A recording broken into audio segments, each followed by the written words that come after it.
planes in the background. Okay, brothers and sisters, we are back again. We have a exciting, very exciting program that we want to share with you. Now, uh, we had Brother Titan Ra on with us last week. A lot of people tuned in, and we got a lot of comments. And one of the brothers called me and was saying that, you know, they thought this uh, kind of venturing out and looking at topics that we generally just don't look at, but yet we understand that we are one with nature. We're the air, we're the water, we're every element in the universe is in us. Our ancient ancestors believe that. And so if you ever been to the temple of Dendera, there is a uh, there is a zodiac in the ceiling of that temple, and it reflects 26,000 years of African knowledge and their perspective of what will come. The zodiac is divided up the same. It's a calendar, and it's divided up into seasons. And you know, all of the seasons are there. Pisces, horror, everybody's there. And this is the season of Kephas. We have had a program on that. Kephas is the Ethiopian king, and it stands for the rise of the black man. And the energy that's pouring into this universe right now on this plane is the energy that is going to lift black people up, and especially if they are tuned in to their ancestors' knowledge and wisdom that they left for us to understand that this is a time of our rise. And a lot of things is happening that we may not understand, and we may say that it's really crazy. Some people were saying to me that, you know, that's a space cadet kind of program that you into. But you know, I've had the space cadet experience myself, which opens me up to it, and it was real. I wasn't high. I mean, but I used to go down to the river when I was in college. This is back a few years, quite a few years, and paint. I'm an artist. And I'm going to tell you I'm going to open with my story so you'll understand why I can relate to brothers like Titun Ra, and understand when he say that in his mind, he's a reincarnation of Tutankhamun. I was one day down at the river. I used to run 15 miles every morning. Um, and I would paint. I'd go down there around 3 a.m. in the morning and watch, you know, the stars would still be out. And I would watch them when the sun come up. I would uh, paint. I had a way of paint like pressboard on my canvas. I nail it. Uh, that's what I would use to paint on was pressboard. Um, and it's kind of like plywood. And one morning, it was about 3 a.m. I'm looking up into the sky, and I see all these beautiful stars. And one of them started to come down. I mean, it was coming down fast. And all around me began to light up. I mean, light up like the sun. And I started to run from this park that I used to go down to every morning back to my house, which was the projects that I lived maybe 5 blocks away. But I realized that I couldn't get away from this star and this light. It was just coming down too fast. So I looked up in it. And when I looked up in it, it slowed down. And when I lost my fear of it, it stopped. And it stayed over me. Everything around me was lit up like the sun. Now, this is 3 a.m. in the morning. I'm down in this park by the river, the East River. Nobody there but me. Lit up. I mean, it was like the sun around me. And it stayed there for maybe 30 seconds. And then it started to like jerk, jerk, moving away from me on an angle. It was like a saucer that turned kind of, on its like this. It turned like a saucer turn, and then it started to move, and then it jerked away real fast and went back up and disappeared. Now, I went straight home, told my wife about it. About 2 weeks later, because I'm at City College at this time, and I got an assignment in my Black Studies department to go to Vermont to interview these two sisters that were about 90 years old. And they had land up there, almost the size of a mountain. They could have a ski trail. So I went up to interview them, and my wife went with me, and 3 friends, Horn, another brother, and another sister who was a medical student. We all in the car going to Vermont, and I'm in the back seat. I'm not driving. One thing I left out of this, when that light came around me, something came in my head and told me, if we were to win this war, Black folk, brother, because I was very radical, and I was on the line with just about every movement that was going on in New York City from late 70s up until 2000. I was the official documentarian for the National Black United Front, all the demonstrations that originated in the House of the Lord Church with Reverend Herbert Daughtry, who ordained me as a minister. And it was out of the House of the Lord Church that most of the activity went on, the organizing of all these demonstrations and etc. So I was their official documentarian. Now, everything I tell you, now I don't have the light coming down, but I mean, I documented 20,000 hours of our history. Traveled to Egypt with Dr. Ben Van Sertima. I was with him when he did his research on They Came Before Columbus. I mean, whether it was Van Sertima, I traveled with Asa Higgiard to Egypt. Oh, everybody, I've been with them. I was the official documentarian. I followed them. Whether it was Dr. Oyibo going to Nigeria, I put together the delegation that went to Nigeria to represent him. And that was Reverend Bill Jones. Whether it was Alton Maddox, all of them, I documented this whole movement. I have it on tape. So what I'm saying, I can prove. But let me tell you, let me get back to the story. After the light came on me and the voice came in to my ears that if we was going to win the struggle, we would have to be gods. And I took it literally that we would have to be gods. I didn't quite understand it.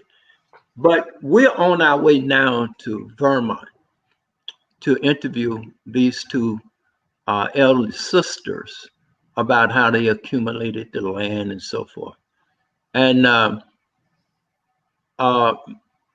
Hohen and Ellie, who was with us, she was a student, she was a medical student, and they were discussing God and the Bible. And I got just tired of listening at it, And so I rose up in the back seat and I said, I'm God. Because that's what I had heard when I was down at the river, and that light came down and lit up around me. It said that if we wanted to win the struggle, we would have to be gods. And I said, I said, I'm God. And I said it defiantly, I'm God. And that car left the road. We was doing about 60, 70 miles an hour, turned around in the middle of the road and headed back into the direction of traffic. And I remember looking at this 18-wheeler bearing down on us because we was going down the hill. Now we're going up the hill with this truck facing us. And I could see the brother downshifting the gears, trying to slow that big truck down. I could see him clear as day. And our car stopped and backed off of the road by itself. And that soon as it did, that truck went by me, and the wind knocked us over into that iron chain that was alongside the road that stopped us from falling over, you know, kind of like in the cliff. And we waited there for about 2 minutes, not saying anything to any of us. And then Horn, who was driving the car, he turned the key and the car started again. And we came off at the next exit and went in there and had some coffee. Nobody said a word to anybody. We didn't talk. There was no need to talk. I wasn't God. And that became as clear to me as the word at the time when the light came down saying I was God. Now I knew I wasn't God, but I was God. And later on, I came to understand that we are all aspects of the divine. And when, like James Small said, we are gods having a human experience. So I hooked that up with the 26 years that on the calendar, on the walls, that says that it's our time now. This is our season. The black man is rising. The Ethiopian star is rising, and it stands for the seed of the black man. We're getting the energy to take our seats. We don't know everything, but there are things that are happening. Our ancestors are coming back through some of our children, and this is just a good time, but we have to understand that it is our rise and our ancestors are returning. And I know it sounds strange, and I know, you know, I am really beginning to tell the story until now, but I got so many stories. I've been all over Africa and Europe, and I went more or less on the direction of my ancestors. I'd go all over Africa sometime without a dime in my pocket, but I learned to communicate with the birds. I just, you know, I just read nature, and nature talked to me and guided me. So when I heard Brother Atum Ra, Atum Ra, I have a hard time pronouncing his name because I really just met this brother maybe a month or so ago. And the same thing with Sister Mama Moshe. I heard her story, and I relate to all this because, you know, there are things that are happening that I just don't know. You know, but I do know that our ancestors are coming. I've heard, you know, I've heard the brothers talk about the spaceship watching over us. And I can't tell you whether all this is true or not, but I can tell you I've had that experience. That was real, brothers and sisters, on my body. If I'm lying, you know, the Creator can just take me out of here. I'm 82 years old. Today is my birthday, and I ain't done nothing but fight on the front line, been arrested, beat, all of that. So I wouldn't be here lying to you. This is not something that I've talked about in the past. It wasn't time, but now is the time, and we need this help. I mean, these white people are not playing. They intend to do us in because it all ties in with our history. You know, you got up, you got down, you got opposites, you got evil, you got good, you got right, you got wrong. And evil has had It's day. It's season. There's a time to plant. There's a time to pluck up. That's which plant. There's a time to weep, and there's a time to be joy. All of these things are real. They're in the book, which is our book, really. I mean, these are fragments of our own history that Europeans have taken and regurgitated in their image and their narration. But the truth is there for us. You know, truth doesn't change, whether you get it out of the Bible, whether you get it out of the Holy Quran, but the truth is there, and my art is there. And when we live in peace and harmony and justice and righteousness, which is what we are here now to reestablish on the planet, that is our mission. At this point, I want to introduce Tu Tim Ra. And my co-host today is Sister Moshe. At this time, I will bring the brother on to talk about his experience. My brother. Dua, greetings. Happy birthday. Thank you. I like to say, I wish you happiness, health, excitement, love, and enlightenment. That's how I usually greet people for their return. And I'll start by saying that that when I started to tell my story, I faced a lot of disbelief. And for those people who might be listening and the ones who also find a hard time seeing something like this to be real, or perhaps it is real, but I'm just not who I'm not who I think I am. You might believe that. I'll say that I was quite surprised when Minister Brown was listening to my story and even wanted to share it. I didn't realize until after we did our video last Friday that he had had tangible experiences of his own, which made him able to see and hear. He had ears to hear and eyes to see what I was talking about. So I want to start with that, saying happy solar return to you. Today, also, no coincidence, my whole journey, I have some books here on the floor because reading is important. We're a collective species, right? And we can't go anywhere. We're always on the back of those who've come before us. And today is also the day that Emmett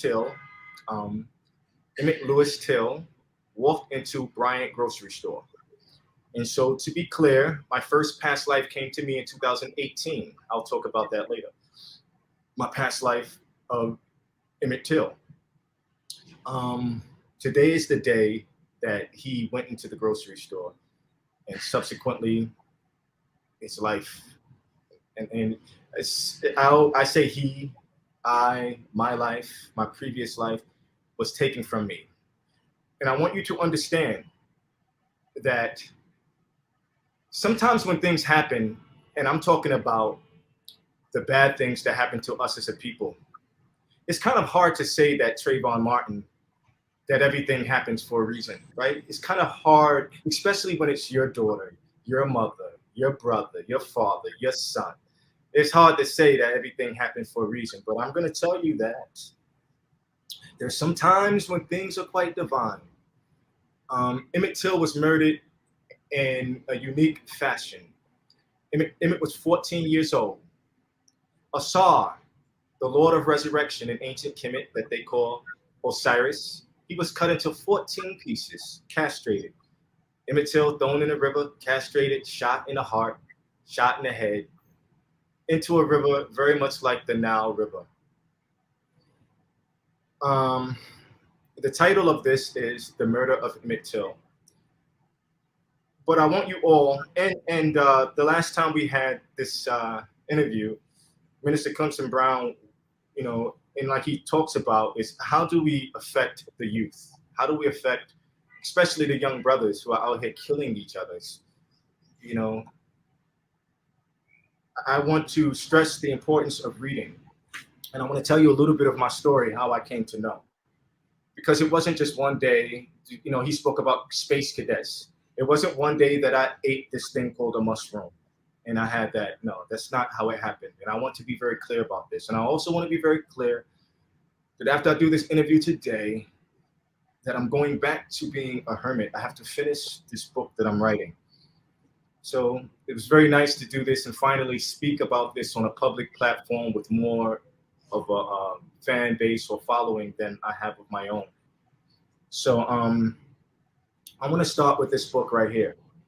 I have around 10 books, and I'll talk briefly on them. When I was a trainer, a personal trainer, I'm still a trainer, but when I was in around 2007 or 2008, I was very much in my lower mind.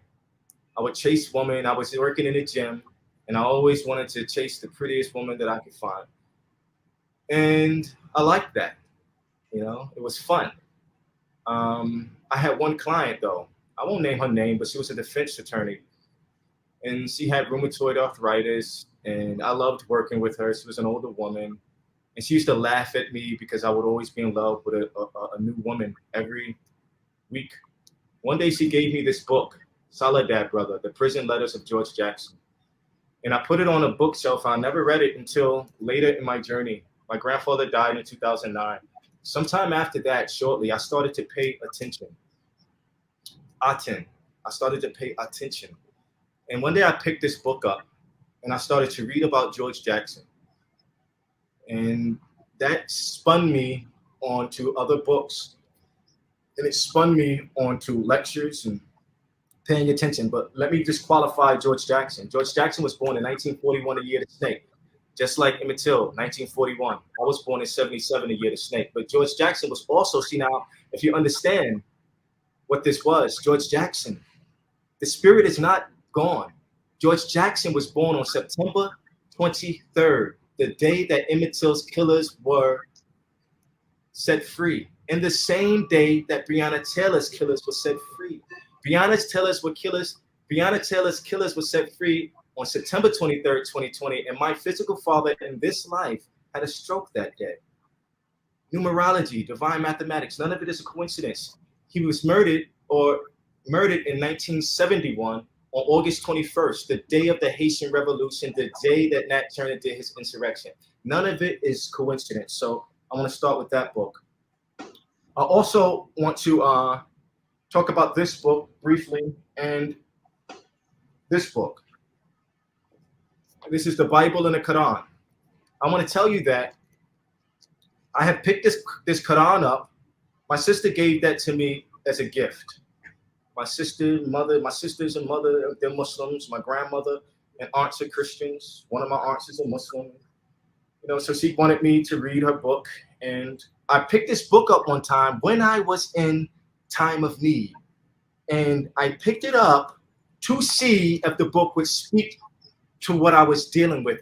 And sure enough, it did. So I'm going to say that there. This is the Bible. This is a Bible that I'm not sure which one this came from. My mother, I think it's my mother and my grandmother sent me this book when I was in Germany. And quite a few times in my struggle, I have picked this book up. And the book spoke to exactly what I was going through. But I want to qualify that by saying that this thing, he who knows one book knows nothing at all. The thing that we call God, this thing that we call God is not limited to a book. It's not limited to a book. You could be in the midst of your wrongdoings, and this thing called God will appear and give you a chance to second thought your actions. It will be on a sign, on a bus. It will be anywhere. You understand? So I also want to talk about this right here. I want to talk about food. I want to talk about how I stopped eating meat. I stopped eating meat around 10 years ago because I started to study. My grandfather died of colon cancer. Why am I talking about these things? And the title says the reincarnation of King Tut and Emmett Till. Because you have to earn yourself true. This is not maybe for some people it does. I can only speak from my experience. It was not just like that. It was something that was happening over time. It was happening in my music. I was writing about myself. It was happening through a course of time. And I want to talk about some spiritual thing that happened in 2014 on Thanksgiving.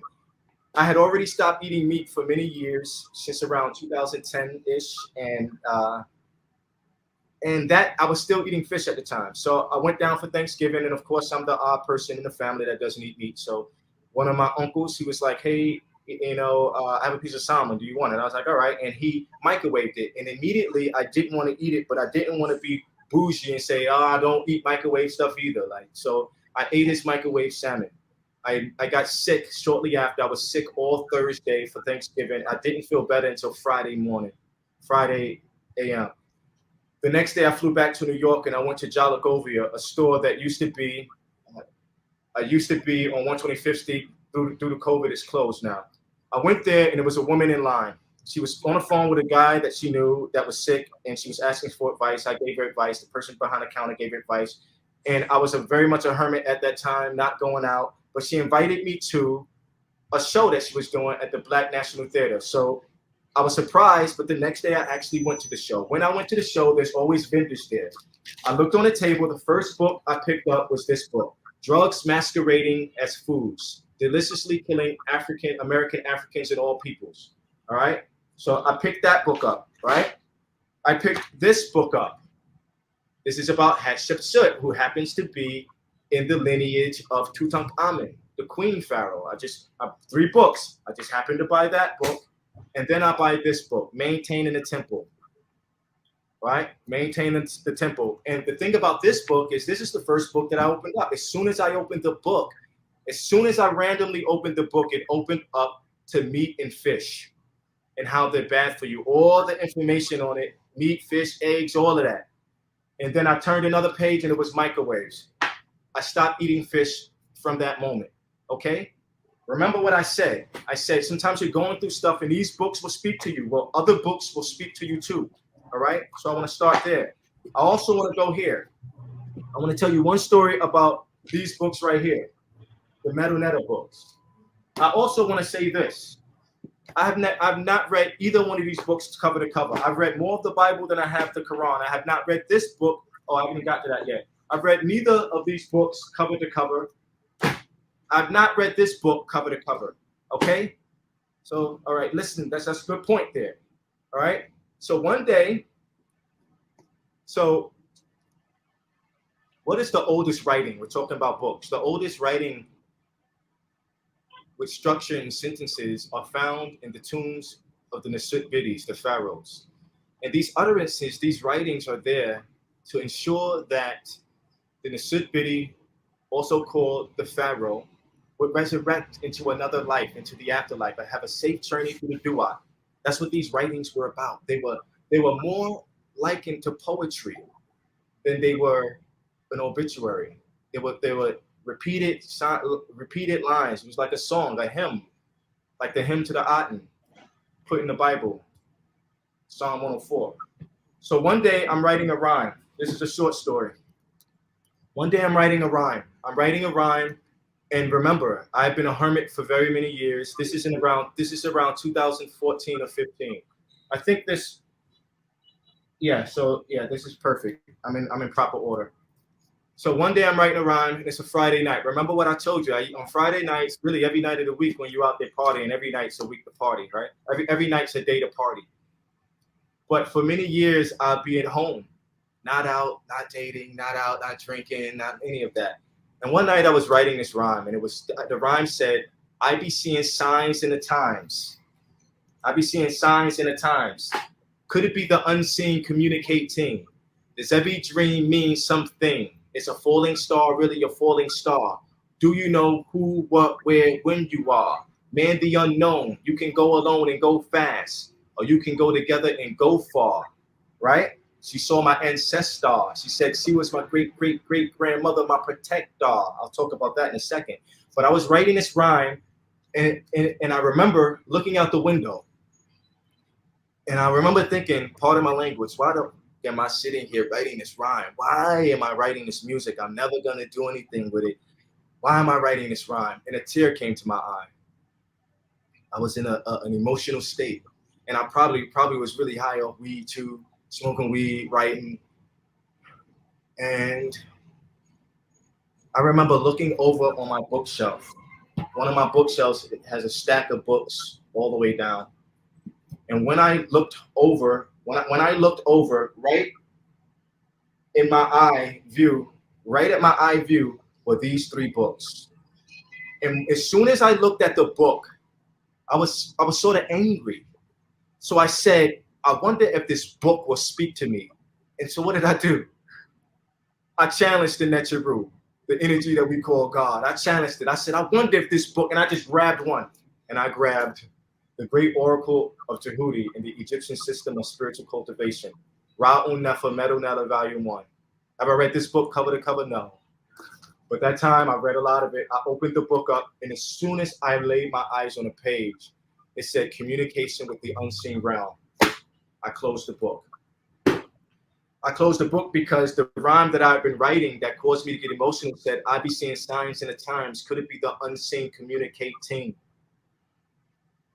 And when I read that, it kind of jolted me. It was like kind of Ouija board. I was like, I didn't like it. So what did I do? I went to my Instagram to change the subject, And as soon as I opened my Instagram, there was a page called African Library. It's like the ancestors said, you can't run from this. As soon as my Instagram opened, it was a page of all 3 of the Medu Neter books. It was a page, they were in order like this, all 3. And so what was that? Was that a coincidence? I think not. So the girl that I met at the Jalakovia, she began to train with me shortly after that, like in December. And in January, she would be the first woman that I would ever meet that would tell me that she could see entities. And she would draw in my hallway, she would draw what she said was an entity. It was my great-great-grandmother, she said, my ancestor. And it was a woman. Actually, she wrote next to her ancestor. She said it was your ancestor with a man over the shoulder. And the man over the shoulder, in the comments, I'm not sure if I spoke about this last time. I think I wrote about it in the comments. She said that the man behind the woman was a white man, but he was very sad and mournful looking on his face, like sort of torment. And I never knew how to take that because this was pre-past life revelation. I didn't know how to take that. I was like, maybe he was a slave owner or something like this. In my knowing this now, I feel like that was Roy Bryant because we never get away with the things that we do. I think that was him being, and I know exactly who that guardian is, but I won't reveal that now because, you probably wouldn't believe that anyway. But I want to go from there to say this, and then we can open. I got a couple things, then we can bring Mama Moshe in for, to go back and forth. But I wanted to say that I started massage therapy school. This will be the last one, and then I'll be finished with these books. I started massage therapy school in 2013, end of 2013, kind of 2014, somewhere around there. And I met a woman in the school. She was pretty. I thought she was attractive, but she was more into telling me about past life regression. I was like, okay, past life regression, okay. And she told me that she felt like she was a witch in Salem. I was like, okay. Prior to that, I had never, ever, ever considered past life other than from hearing a person. I heard someone speak about the birthmarks on the body being connected to previous lives, how you may have been injured or murdered in a previous life. And you can see a dot right here on my head is exactly where Emmett Till was shot. And there's a dot right here on me. I don't know if you can see it. Dot right there, right where Emmett Till was shot. And it comes out my back. I have the other ones too. But with this book right here, I find it interesting. It's called Great American Trials, 200 Compelling Courtroom Cases. When I was in massage therapy school, there was this thrift store that was in between our classes and the clinic. And one day I went in the thrift store and saw all these books because I'm a collector of books. I like to buy books, grow my library. One day, I went into the bookstore. Well, I have to pause and tell you that the first time that I ever went into the bookstore, it wasn't with this book. It was with the book Celestine Prophecy. I had been telling somebody about how I had bought this book 2 or 3 times and someone stole it. Or I won't say they stole it. I just borrowed it. I just didn't get it returned. And the first time I ever walked into this bookstore, the first thing that I saw in my mind's eye, not my mind's eye, first thing I saw in my eye level was Celestine Prophecy, and I bought the book, and I had just been speaking about it that day. So that's what made the bookstore, the thrift store special to me. So I would always, just like I might open a book and play a game, I would start to play games with this bookstore. I would go in there and see what my eye would lay on for the first time. So the same day that this girl was telling me about past life regression, I go into that thrift store. And the first book that I lay my eyes on is this. And the first thing I open it to is Salem Witch Trials, with that book right there. I want to also go with that same bookstore. I want to end with this book. This book, I bought this book in 2016 from that thrift store. And I told you I used to play the game. I used to play the game with the bookstore, right? I used to play the game with the bookstore. You don't want to test this thing we call the unseen realms. It might answer you. The first thing I laid my eyes on was this book. This is how I saw it. And I saw 1955. My mother is born in 1955. She's born on February 3rd, the day before Rosa Parks. Rosa Parks, she is the one that didn't get out of her seat because all she could think of was Emmett Till on December 1st, 1955. And Rosa Parks passed away on October 25th, on October 24th, the day before my birthday, which is October 25th. So she was born the day after my mother's birthday. She died the day before my birthday, Rosa Parks. And she is the one that sparked the civil rights movement from the murder of Emmett Till, which gave birth to Martin Luther King. So this is the story. This is a book that I randomly bought that was about Emmett Till, because the first thing I did, the first book that I laid eyes on. This is the last book. This book is called The Encyclopedia of Fruits and Vegetables, Nuts and Seeds for Healthy Living. One day I trained a woman named Z, Dominican woman. I was training her. This is the first day, and I'll tell you about her. She's another woman that can see entities. She only started to train with me. I never knew this. I used to train clients in the park. And she was a seer. She could see entities. She told me this after she started training with me. She told me that she would always see an entity standing next to me, a woman, while I was training people. That's what made me interesting. And she didn't see entities very often anymore. She's seen them a lot when she was a kid. But this is a woman that is a Christian, Pentecostal, speaking tongues. She's very into the church, very, very spiritual woman.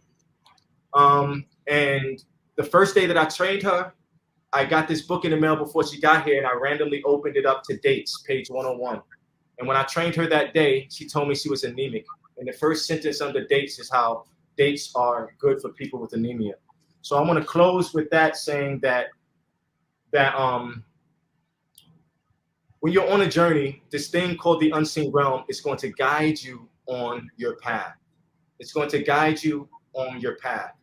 I still want to speak on the murder of Emmett Till and how that past life was given to me and how I came to know that I was Tutankhamun. But I will close there and let Mama Moshe speak and come in and back and forth. And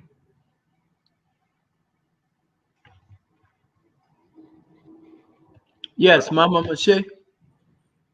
Good to see you this morning. Messenger Moshe. Thank you. Greetings. It's a divine pleasure to be here on the platform with, everybody knows I call him Daddy Brown, Baba Brown, out of respect. On his solar return day, a day of recognition, reevaluation. This is the first day left foot forward in order to be able to complete another year to come. So I thank him for allowing us to be present on such a time as this. And it's good to see. Here we go. I'm just gonna keep it simple. King Tut slash Emmett Till, the reincarnation. So I just based on the things that you had already shared with us today. Again, I can relate. It the spirit actually began the journey within my mind, because the source that creates the mind can actually communicate with the mind. And sometimes because we're in a situation that is so chaotic, and so out of balance and out of order and not in harmony with the principles that oversee and govern us above, below, and within, the spirit has to allow us to recognize that no matter how we might self appoint ourselves to a status that we may think we know it all and that we can do all, there has to be a time when the spirit sees that you're off to a beaten path that is not beneficial for you to intervene. Because at the end of the day, no matter what, um, to the God of anybody's understanding, the purpose to having a God is for love, protection, provision, counsel, comfort, guidance, correctness, because we are as children, but at the same time, we're unfolding like the lotus power to become a mature vessel to deal with the issues that we were mandated here to unfold and to become and to be effective in such a time as this. So to be awakened, to be a pharaoh, or awakened to be a priest or a priestess or a healer or an artist or a dancer or a carpenter, or any of the skills that we can recognize from the ancient of days that our ancestors utilized to maintain a civilization, society, from the mud huts to the teepees to the village to the palace, that we must recognize that in a paradigm shift, it is now time to acknowledge our own journey, the little breadcrumbs that leads to recognizing the position that we hold within ourselves to contribute to the vision, to be able to restore and to redeem and to repair and to rid ourselves from the self-appointed, um, yeah, the self-appointed patriarchal male dominant sodomite society, because that's where we are. There's nothing, like I said before, there's nothing wrong with patriarchal guidance, but when the male energy decides to utilize it for dominance, and they're displaying themselves as something that is not natural, then our eyes are open as the originators to expose the falsified duplicators. So no matter what it is that the gift that we find in a time where there's an unbalance, we're at war. Okay, we're at war. So when you awaken, your gift has to contribute to be able to put things back in balance, things back in order, utilizing the truth and the justice and the principles of the divine, because we are that manifestation of the words of our ancestors and the desire of our ancestors. And it should be the same desires within us to see what is chaotic to become peace, what is injustice to become justice, what is sickness and disease that we prefer to have healing. So to awaken to any ancestral gift, they see what is happening to us. They see and they know the solution to every problem. So when you awaken, you have to be able to contribute to the reparations and the restorations and the redemption that's not going to come through the politics of our adversaries. We are the council that what we're looking for. We are the gift to humanity to shine our light.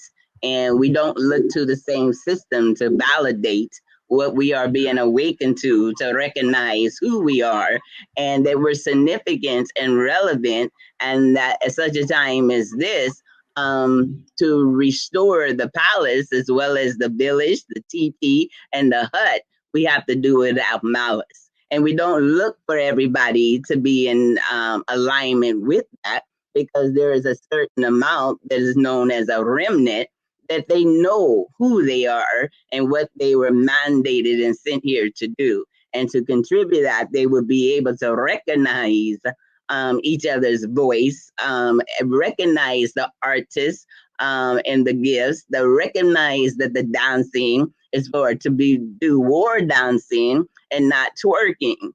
Now I can say that because I used to be a twerker.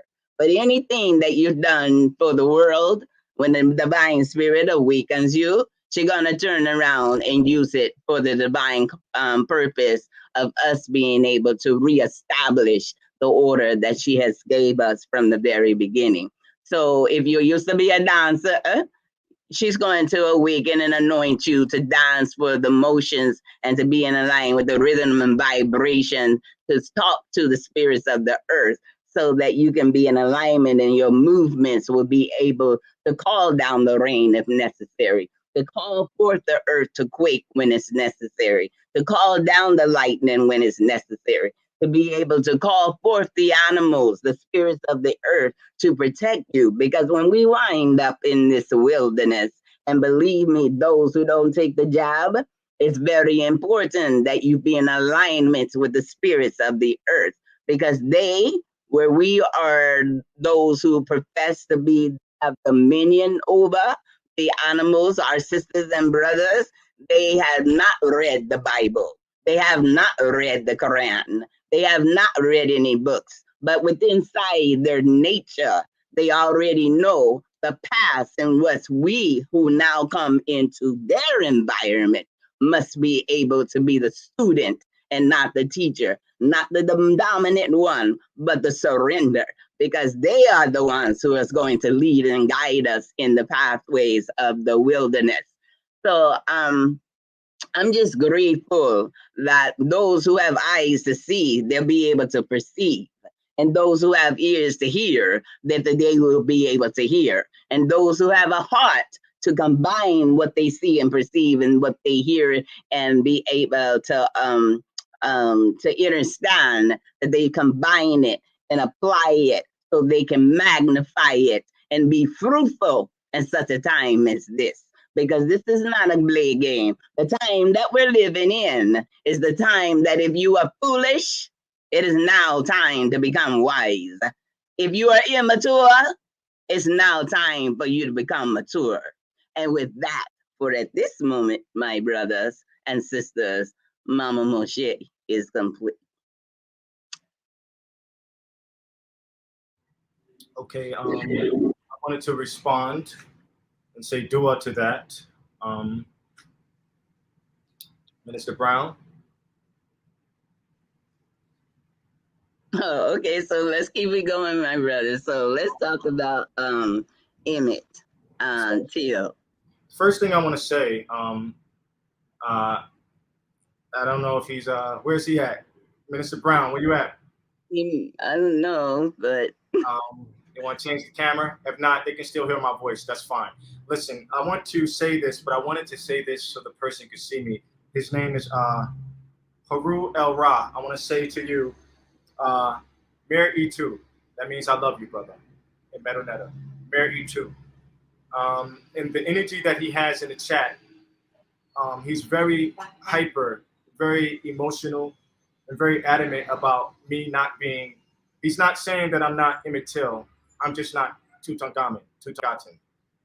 You know, and I want to tell you, it has been going on 4 years since I know I was Emmett Till consciously, and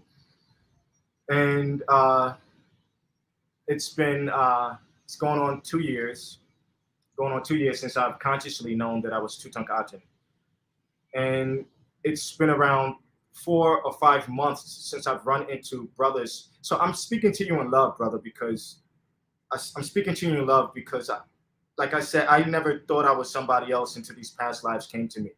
I was quite comfortable being who I was. I scored all the touchdowns. I was Soldier of the Year. I was the most, most profitable trainer in the gym. I thought I was living a life that I was good, and those are the types of things that built my personality.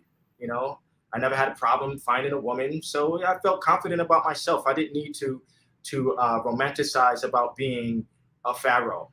You know what I mean? So I speak to you in love, man. I realized that when people go down this path of Kemet, I've come into so many brothers, around 12, and even one female who thinks that they're Tutankhamen. This guy, Limitless CEO, his comment, all the judges in the chat seem to know everything. The soul has many fractions and can be many people in one lifetime.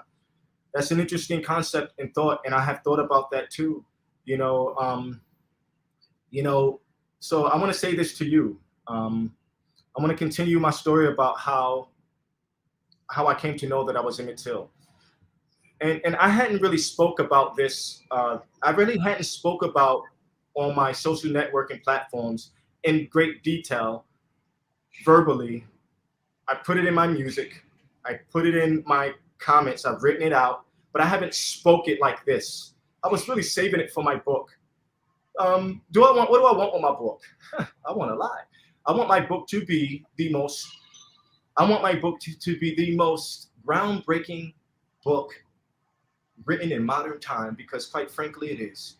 When you see all the things that came together, when you see all the ancestors who came together to help awaken me, this is not just some hocus pocus. My throne name was Neb Kepa Rura Heka Ma'at.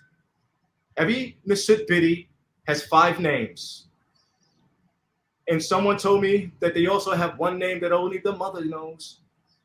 So my throne name, when you become a Nasut Bidi, a pharaoh, you have a throne name. Master of transformations of Ra, Neb Kepa Ra Heka Ma'at. What is Heka? Heka is the staff of rulership, the shepherd staff, the staff of rulership. Heka also means spell.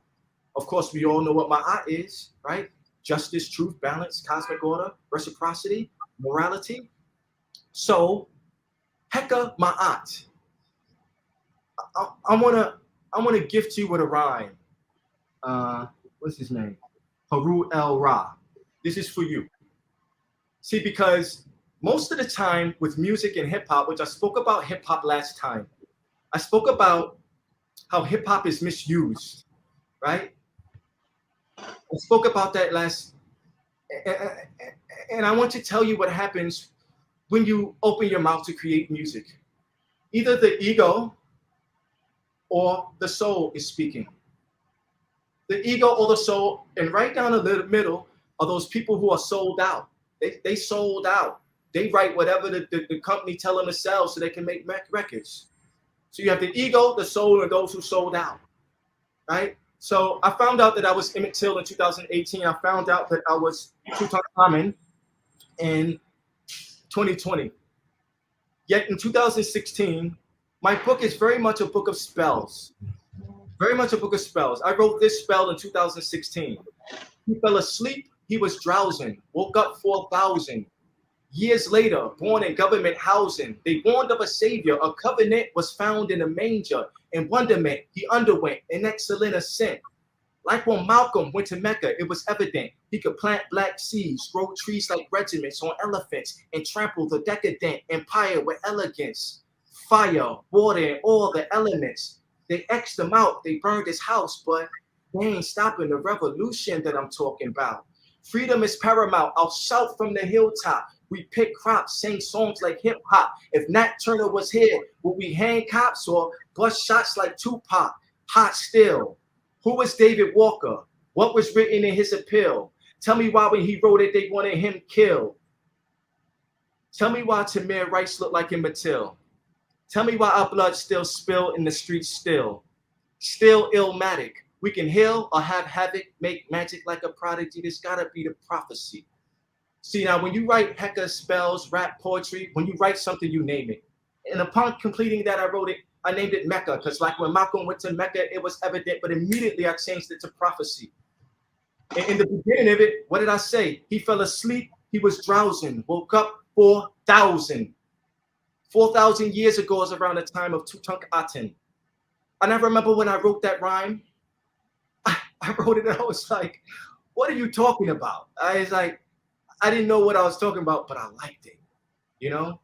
And I said the name Emmett Till, which I've said the name Emmett Till many times in music. And think in 2017, I said, I can't remember that rhyme, but I wrote his name so many times. So I'm speaking to all those brothers who have the energy of I'm not who I say I am. Listen, marry you too. I love you. You know what I'm saying? And if you think that that's who you are or that I'm not, then write a book about it. I'm going to write a book. I'm writing a book. Everything, the pain of Emmett Till might live in him, but he is not. But is he Emmett Till? No. He is participating in the passion. Okay. Economy. Online. Okay. All right. So let me go into my story of Emmett Till for whoever just left that comment, 5-star review. Let me go into for those people who have eyes to hear. So in 2018, I signed up for a Kemetic yoga course, Yoga Skills. All right. I signed up for this course. I think you can see that, right? And in this glyph, you see the Necha head, who is the Necha of infinity millions of years. He is in a pose that they titled or named the pose of immortality, right? So this is the Necha head. This was the logo of the course that I went to. And I spoke about it in the last video about why I went to the course with the dates and everything. And I spoke about how when I graduated, my past life was given to me. But I also spoke about how so this is Tutankhamun's royal chair, his throne chair. So on it are the names, speak on the spirit. That's all you can prove. So here's the throne chair. So I take a course randomly. I take a course that has the logo, the throne chair of Tutankhamun. And I did not know that when I took it. I did not know who that Necha was when I took that course. I had just been looking into Kemetic yoga, and so I took the course. And let me explain. The day that I graduated, we went to a vegan restaurant, we ate, and one of the girls in the course said, let's go to the African Arts Festival.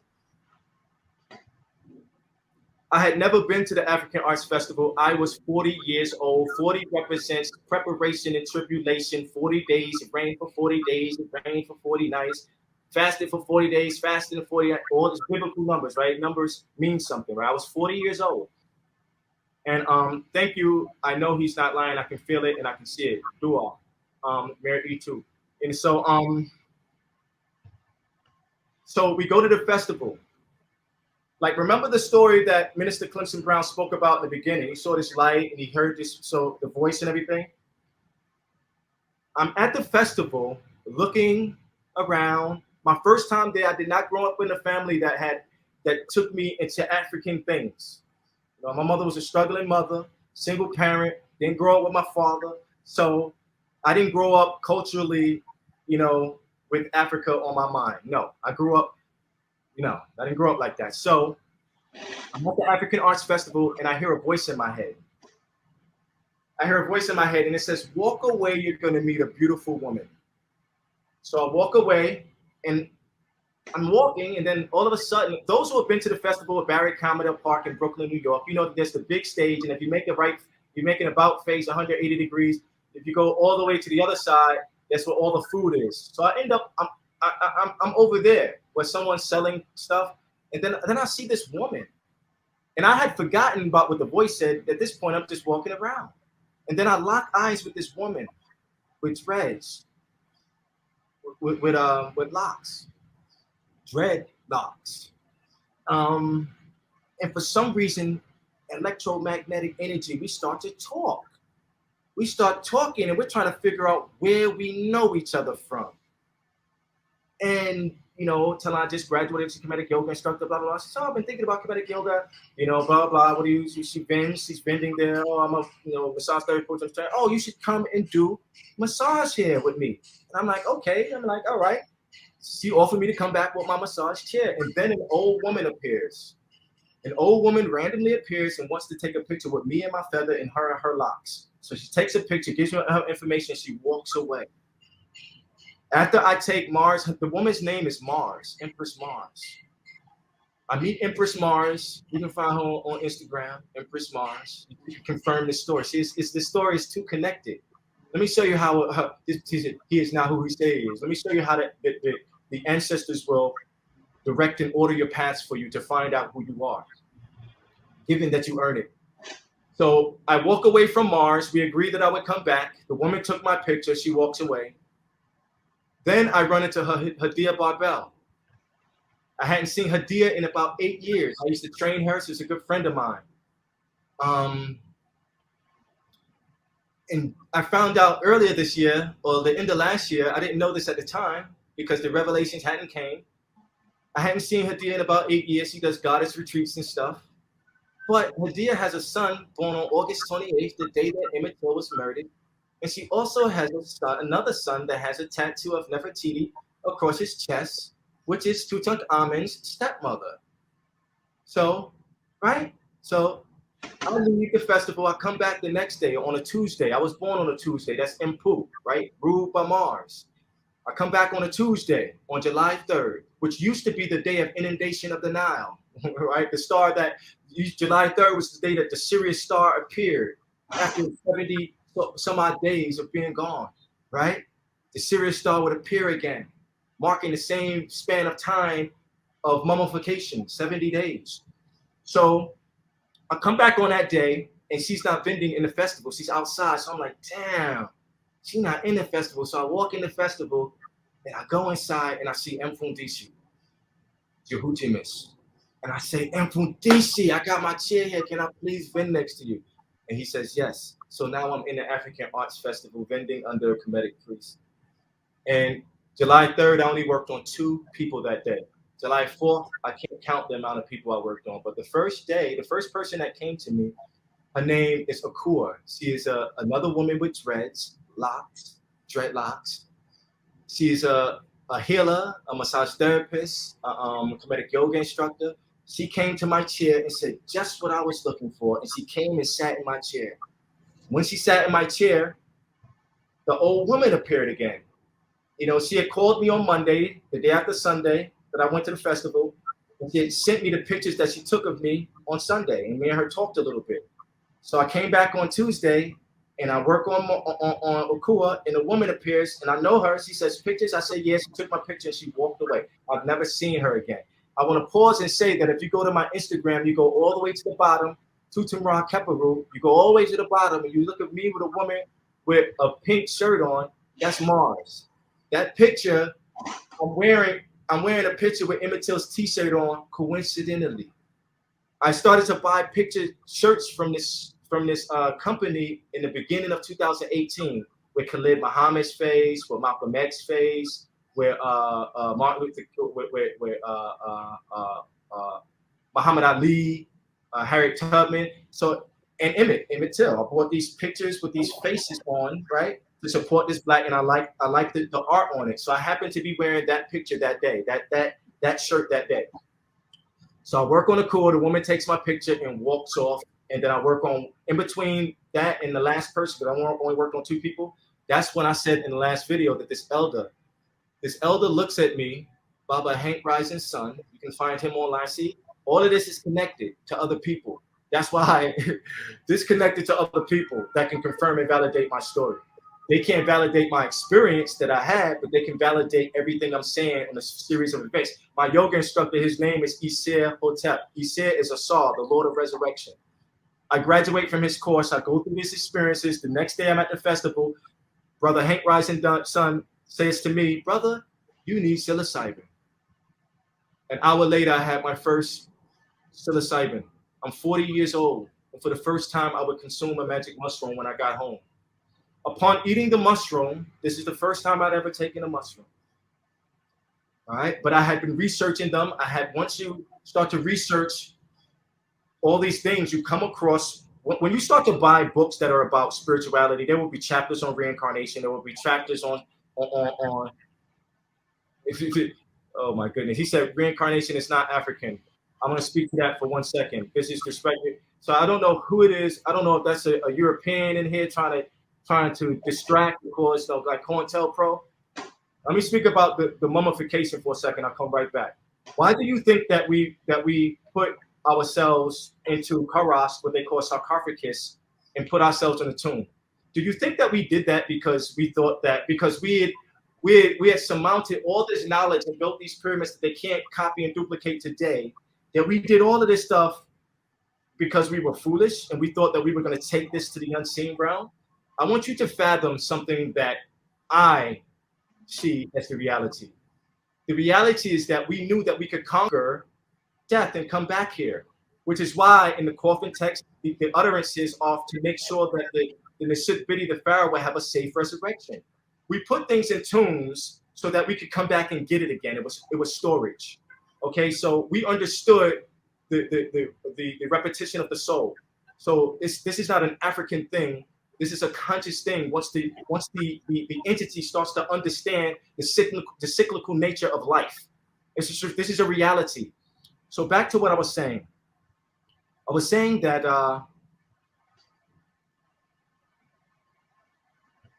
where was I at? So I ate the mushroom, and my body starts vibrating, and then I go to my email and I check my email. Oh, I skipped a part. I said that I started buying these T-shirts. And when I bought the T-shirt of Emmett Till in the beginning of 2018. Brother, let me interrupt for 1 second. Yes. I was trying to put up some of these comments so that we can interact with the public. But I noticed that a lot of the names, even Haru El Ra, he's taken the name Haru El Ra. I know. Why are you calling yourself Haru? And yet you are somehow denying against the brother who calls himself Tutem Ra. And I'm seeing a lot of names that are directly taken from the African or the ancient Kemetic titles that we actually had. And I'm not denying Haru Ra because I like that name. I just haven't given myself one of these names, but I have been given one. So, I just wanted to kind of clarify some of this so that we kind of broaden the dialogue with people who are looking because we need to explore and understand deeply what time it is and what is happening. Our ancestors are returning in our children, in us, but we have to be conscious of that. I'm sorry for interrupting you. Go ahead, man. That's okay. I'll also piggyback off that. And that's why I said Mir E2 to him that I love you. The reason that he's that, the reason that I feel that, because I have come across many brothers who feel that they're King Tut. And I feel for them. I feel I understand. Part of me doesn't understand because I've never thought I was anybody until this was revealed to me. But I can understand when you take in this information and I get it. But just like these books say, there were many false people will come. Haru El Ra, you got confirmations, but you ain't got this story, brother. Let me continue. So I bought this T-shirt of Emmett Till. What does Emmett Till mean? Emmett was murdered on today, 1955, August 25th. Emit means to give out. It also means truth, right? Like the feather of truth, emit. Till, like a cash register. Till when? Till infinity. Emit till. Emmett Till's father was born in 1922, like I said last time, the same year that Tutankhamun's tomb was discovered. Tutankhamun Aten, his remains are in KV Site 55, which is the year my mother was born, which is the year that Emmett Till was murdered. I bought that T-shirt of Emmett Till in 2018, and upon wearing this T-shirt, mind you, I bought the other ones too, Malcolm and Khalid, and no one ever said to me while wearing this T-shirt, "Excuse me, is that you?" It would be the old ladies. Now this is important. Remember, the old lady took my picture. It would be the old ladies that would look at me, and around 4 to 5 times this happened before the festival, before my past life revelation.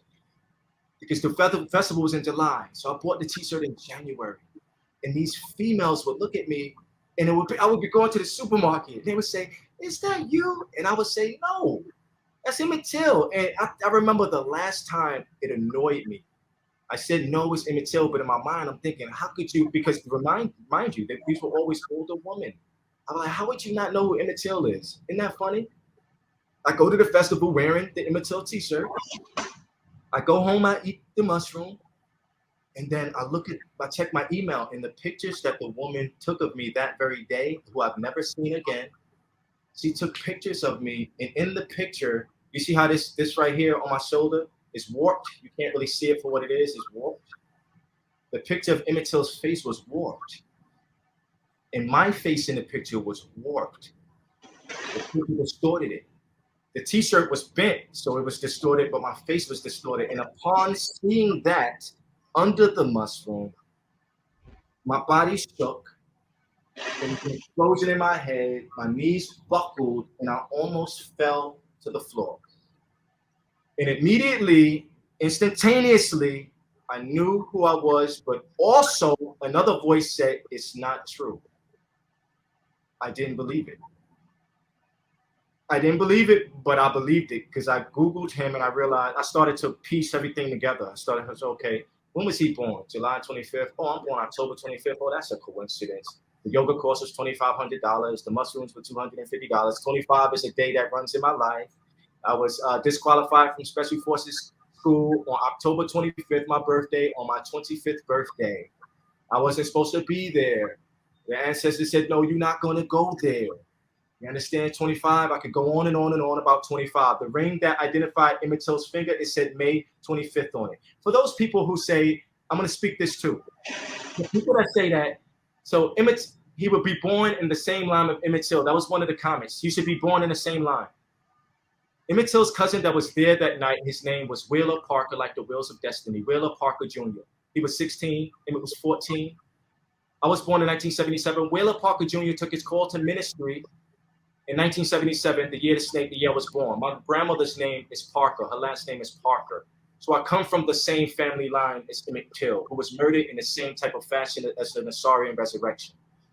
Okay, so I'm back in my room and I'm researching Emmett Till, and I realize, okay, it's July 25th. All right, that's a coincidence. I don't believe it. Then I see what year is he born? 1941. What year is that? Oh, that's the year of the snake. That's the year. That's the same year. Okay, we're both born in the year of the snake. I'm interested now. And then I'm reading his story. Oh, he died the year my mother was born. Now I'm very interested. And I watch a documentary on him on YouTube. And I hear his mother talk about his head was blown open from side to side. I got a dot here.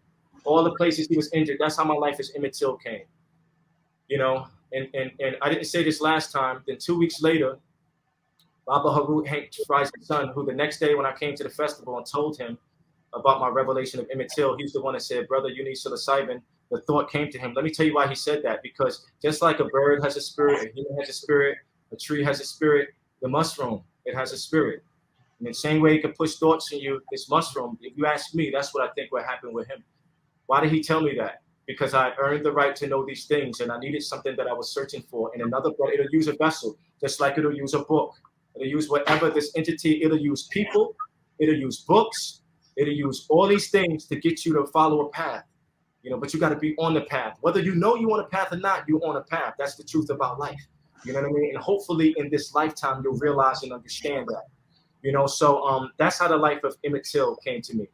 You know, so 2 years later, my life of Tutankhamun would come. And so we wanted to speak to questions in the chat. Everything has different feelings. I feel he is not him. So now what? That's again Haru El Ra. Peace, brother. Um, you know, do you want to go into some of the questions? I actually want to talk about. It's not about me being this person. Okay, I'm going to prove that in this book, and I'm proving that here with these things here. I even look like myself. What for? Why? Let's get to that. Why do I know this? Because I have a story to tell you. How did I come to know this? I started to write heckas, spells, music. Like all of my music was fueled by the murder of Black life. It was fueled by the murder of Black life. When I went to massage therapy school, the first place I took classes was Riverside Church, which is the same place that Martin Luther King gave his speech a year to the day before he died on April 4th, 1967. He gave a speech and he talked about, and a year later they murdered him. That's the same day I had my past life revelation of Tutankhamun. So why is this important? This is important not just because it's not all about me. I spoke about it in the beginning. I spoke about a man. Who am I? I'm in a flesh physical body. But what did I do? I made changes. I made decisions. I started to change the way I thought and my actions. I started to change the way that I ate.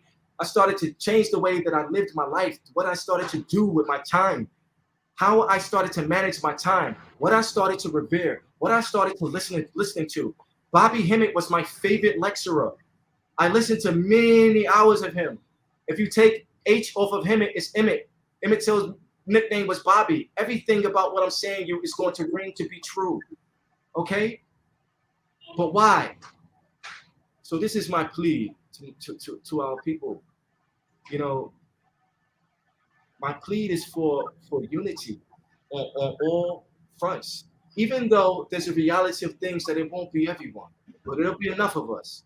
It'll be enough of us to try to honor and go back Sankofa. Remember where you come from. Remember where you come from. What is behind me? This is the oldest writing that you're going to see. You know what I'm saying? Honor your ancestors. It says, honor thy mother and thy father. Let me tell you something. These people who make movies, they honor their mothers and their fathers. You understand? If you go watch Lovecraft Country, it came on Netflix or one of these shows. These people know already. They know this stuff already. You know what I'm saying? So in Lovecraft Country, it's like a 9-episode series. In episode 7 is the murder of Emmett Till.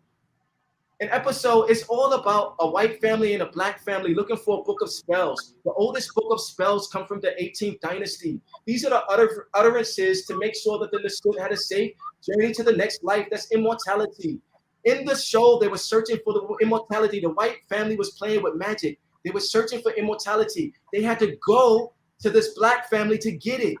They had to go back in time. So they went back in time to Black Wall Street. In the midst of Black Wall Street, you see how they're using your history against you? They're using it and they're making you watch it. I wrote a rhyme and said, acting versus action. We don't take action. We get roles that act in movies because we relaxing. I miss Michael Jackson. We watching movies all the time and we acting instead of taking actions. And you're going to keep playing into the show that they're going to show you over and over and over. This new show, this new song. And in this show, it's about immortality, about a book of spells. They had to go back to Black Wall Street, in the midst of Black Wall Street, and go into the house of their ancestors and convince these people from 1921 that they come from the year 2020 and to give them this book of spells so that they could come back here and create this magic. And so if I'm talking anything, I'm trying to talk to some magic to awaken you up to remember who you are. It is no question of who I am. The problem is that the people who retracted, you want so much to be a pharaoh. You want so much to be a king, to be this, to be that. You know, I didn't want to know this. I didn't come out and say that I'm that. This is something that was revealed to me. You understand? And it's not the most easiest thing to deal with, especially when most of it, like I said in the beginning, I was surprised when he believed me or he knew it to be true. Because most of the people, even the people that I've named, some of them don't even believe what I'm telling you. But I don't have time for that. I'm telling this story because people need to know it. We need to understand that if we do not unify, come together. What is it called? What is it called? What word am I looking for? When we come together and share our assets, there's a word for this. It slipped my mind. But listen, reincarnation is real.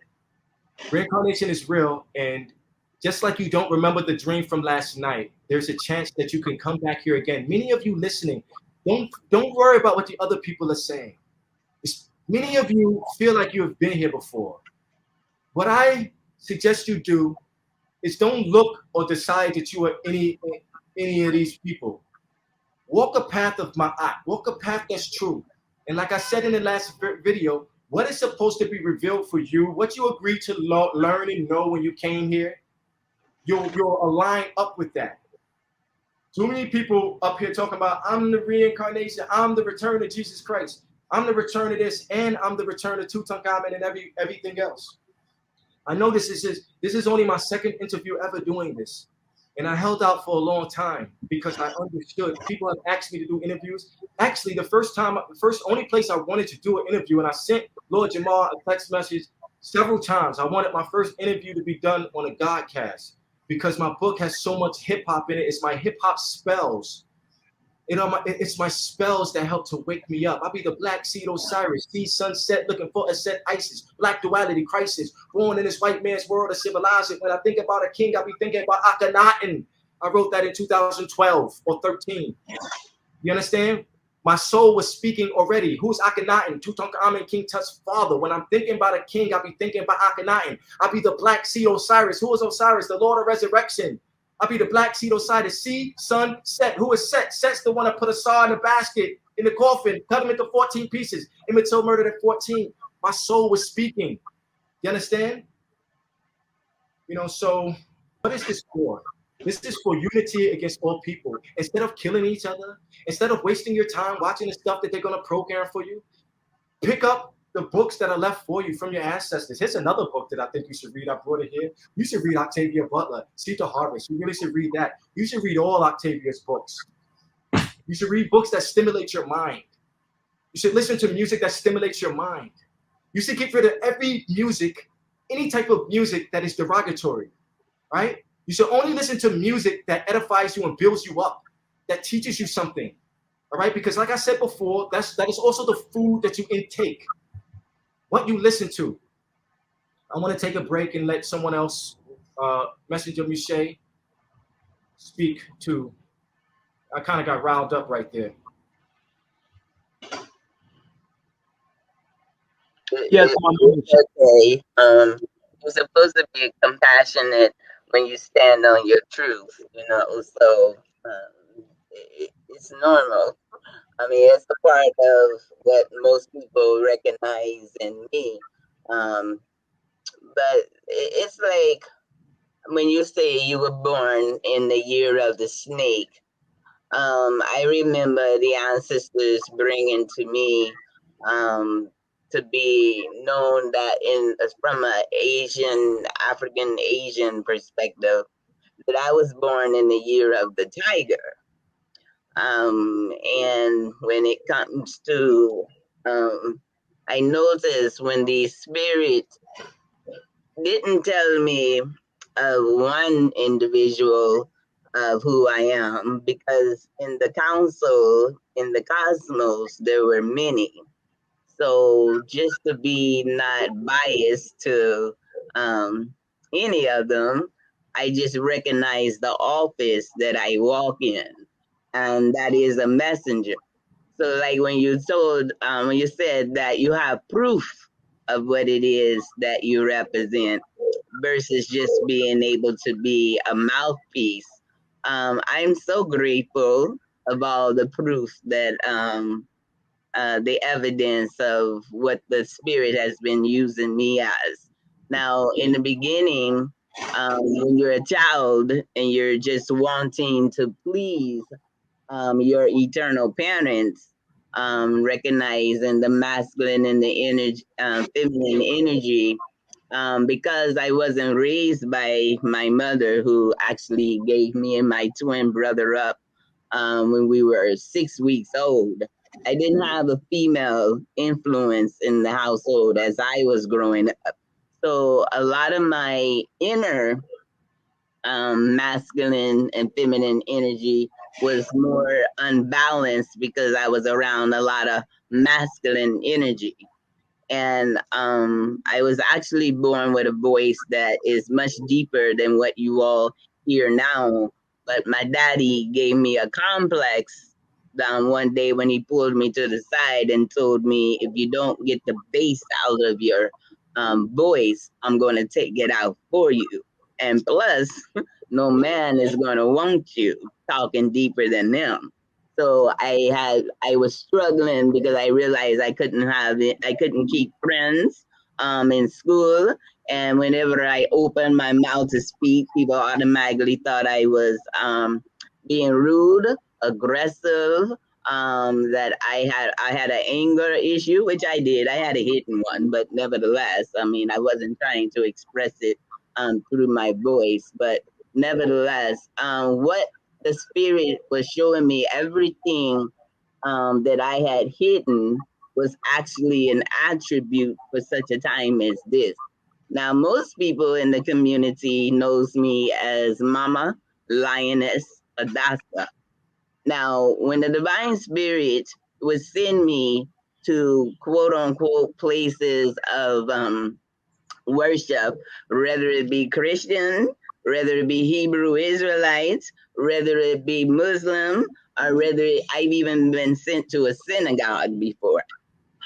Now, when the Spirit tells me that they're sending me in this place, I didn't realize the Spirit was sending me to be active in the office of what she's actually called me to do. So I notice when I'm sent to these places, the Spirit always say, I want you to hear a word, but I'm not going to let you leave without leaving a word. Now, whew, now, that experience, I would actually get my teachings at home from the Spirit. And so whenever I go someplace, I'm always having like confirmations.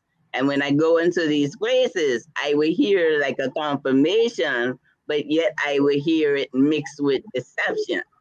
And the Spirit would always stand me up where a lot of people say you're out of order because this is not decent, or how they say it, everything has to be done right and decent and in order. But because we are the light to the nations, we are walking in order.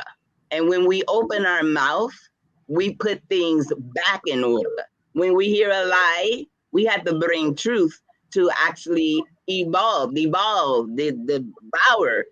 their lives. Now, I'm grateful that the Divine Spirit has left evidence of the visitations that I have. So there's major churches, very well-known church. I'll mention one. Most people, if you're in the Georgia area, there was a pastor named Eddie L. Long. Now, the Divine brought me here to Georgia. I didn't know the Spirit was sending me to him to be a messenger to him. So I went there for the Divine to use me as a mouthpiece to speak to him.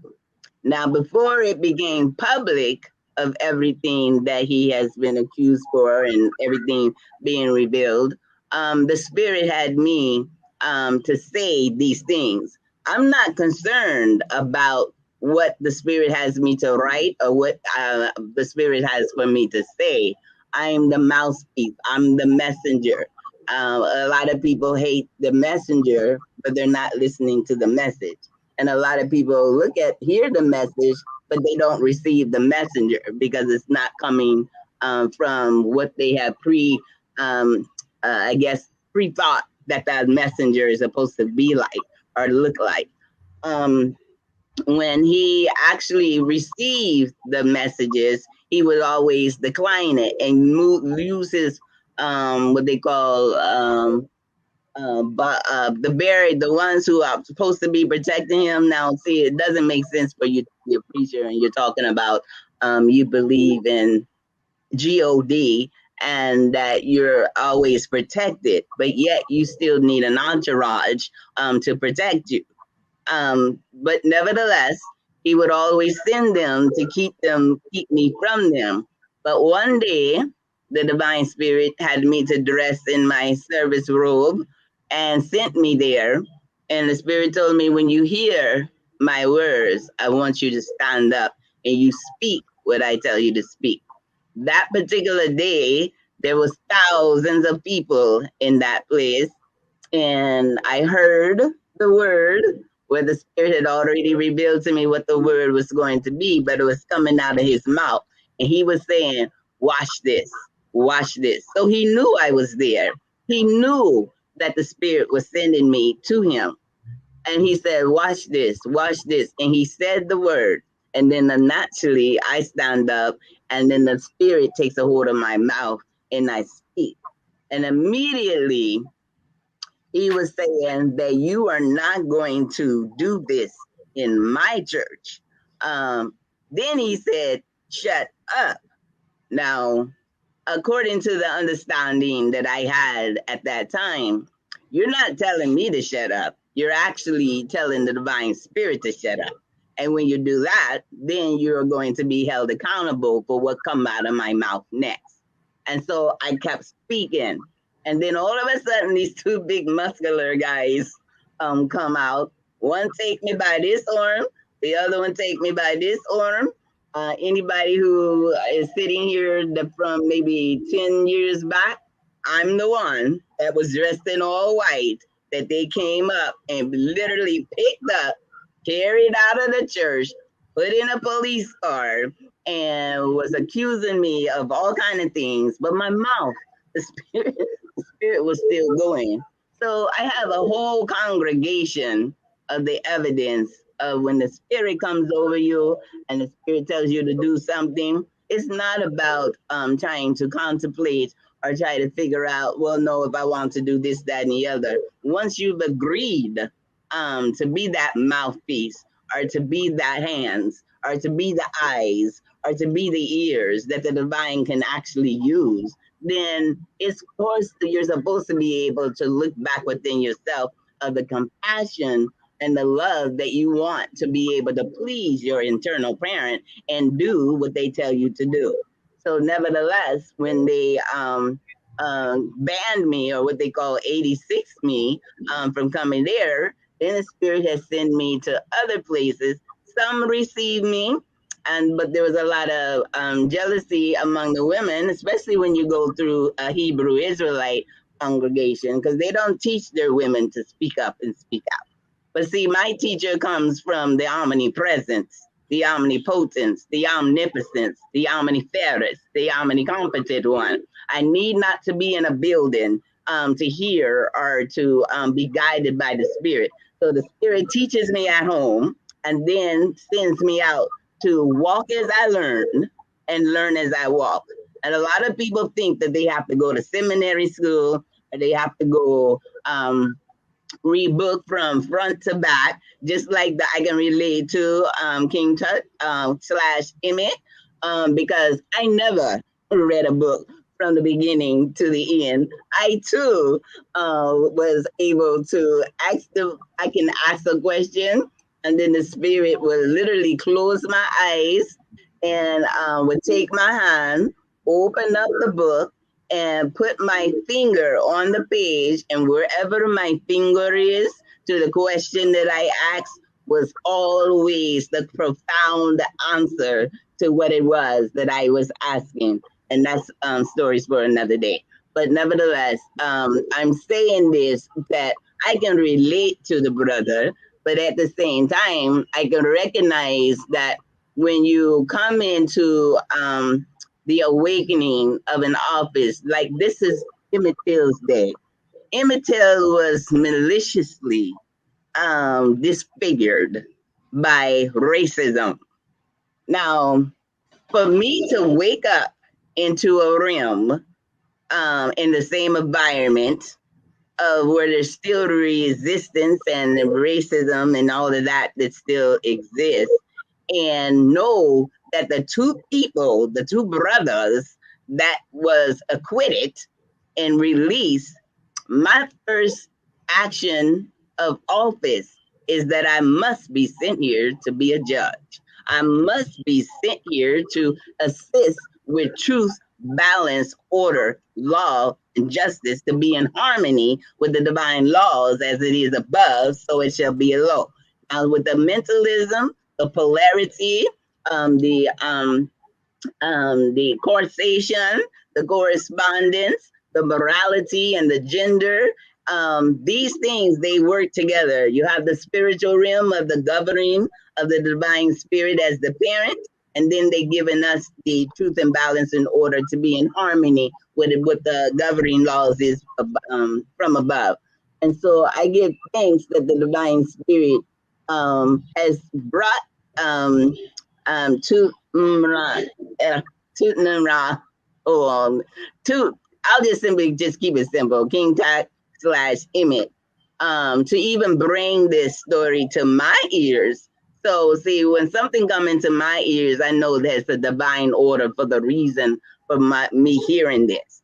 Because I had to take my office and apply it and see it from a different perspective. And then it enhances and recognize the exploitation and the demise and the mistreatment that's happening today.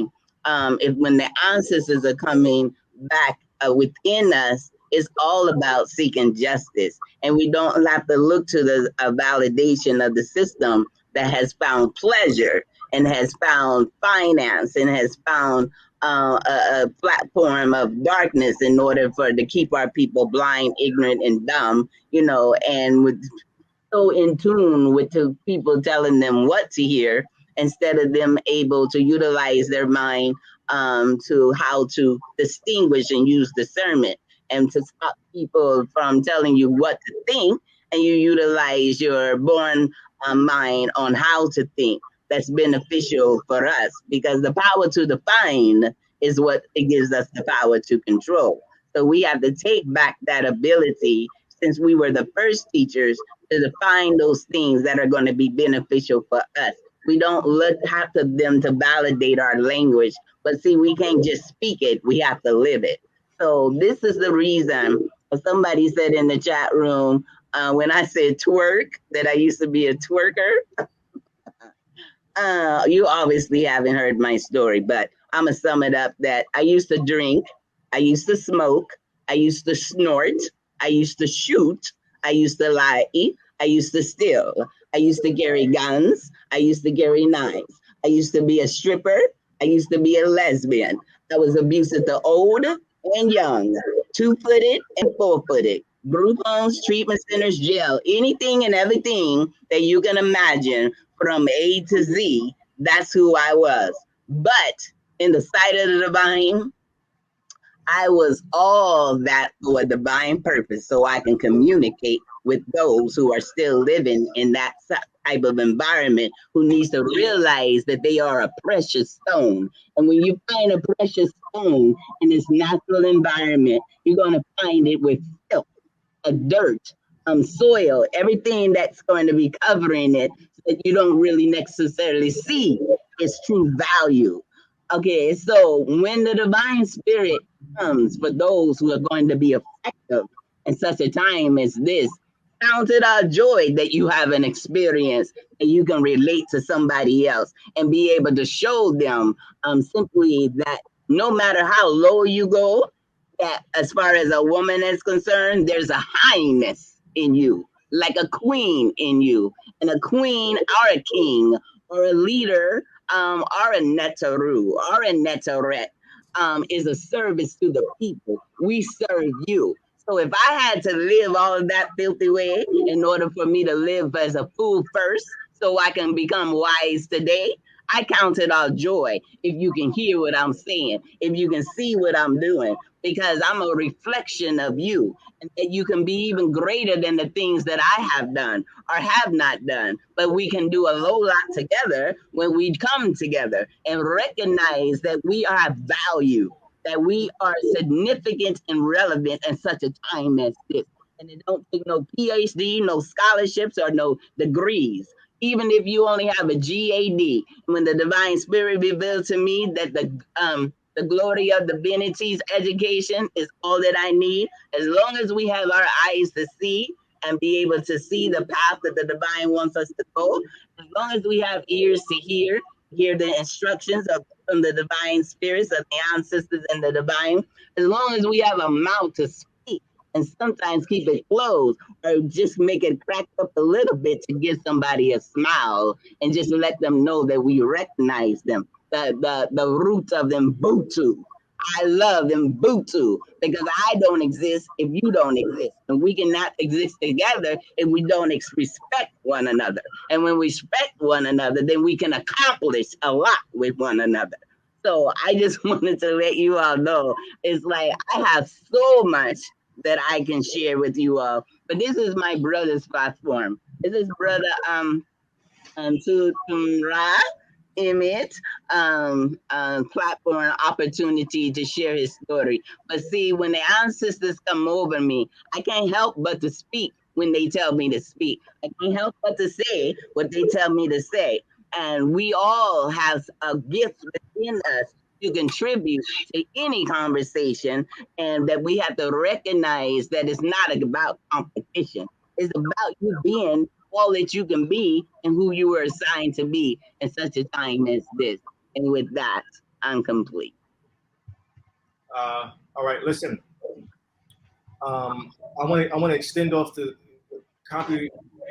I want to connect off one of the last things you said, and abilities and gifts and stuff. I was looking through some of the comments while I was listening to you, and I picked out a few. The first thing I want to say is a brother named Prior Dua.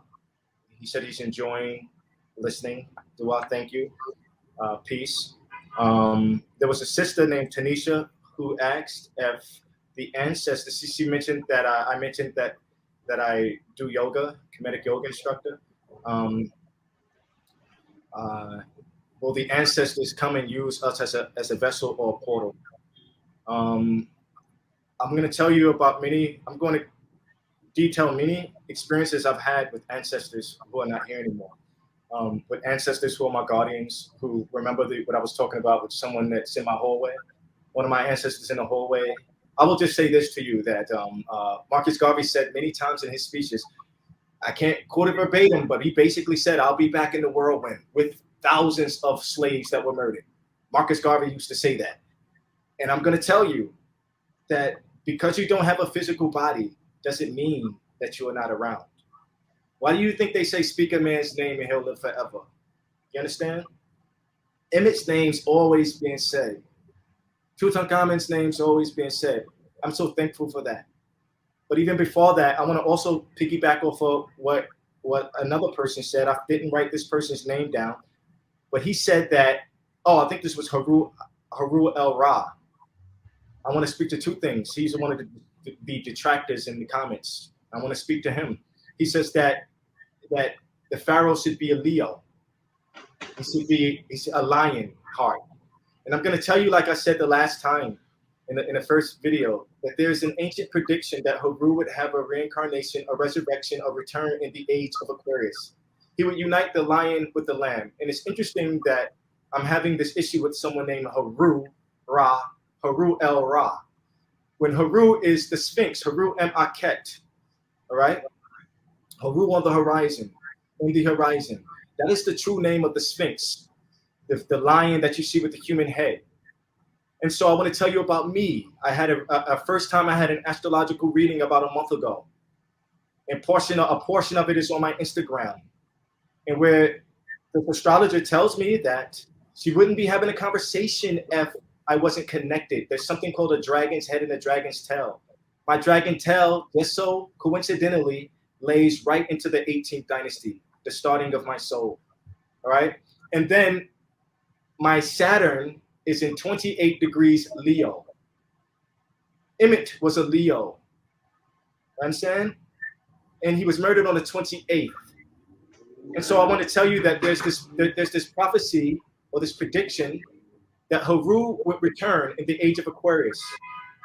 And I'm going to explain that riddle, that prophecy for you. They say that this one that they're waiting for return, they call Jesus the Lamb of God. And I also want to qualify this by saying I have no desire or need to propagate that I am anyone's savior or anything like that, or Messiah or anything like that. I am who I am, and that's it. I do have a message to tell you about reincarnation, about the repetition of the soul. And that's the reason why we need to fix this problem. Because if we don't, that means that we're not trying to get the things better for our children. We're trying to get it better for ourselves. Because if we don't fix it now, we will come back here, like Freeman L. would always say, come back screaming through the legs of a mother. You will come back here again and not even remember you've been here. You understand? So it's important that you open your mind to these concepts and ideas which are based in Africa. We understood this. For that other person that said it's not African in nature, it is. And so my life as Emmett Till was the lamb, the sacrifice that sparked the civil rights movement. His body was identified by a ring on his finger that said May 25th. I bought this off of Mfundissi's wrist on May 25th in 2014. My sister had a dream on May 25th that I would die. 7 days later, I crashed and lived on June 1st, which is my father's birthday, who dreams things before they happen, just like me and just like my sister, who is born on the day that the Black Wall Street massacre ended. Okay, and then 6 years later, I would total my motorcycle on May 25th in 2008. You understand? You know, so how do I unite the lion with the lamb? My life as Emmett Till was the lamb, the sacrificial lamb that sparked the civil rights movement. I had to become the lion, Haru. Like I said before, you have to raise your consciousness above the lower animalistic natures.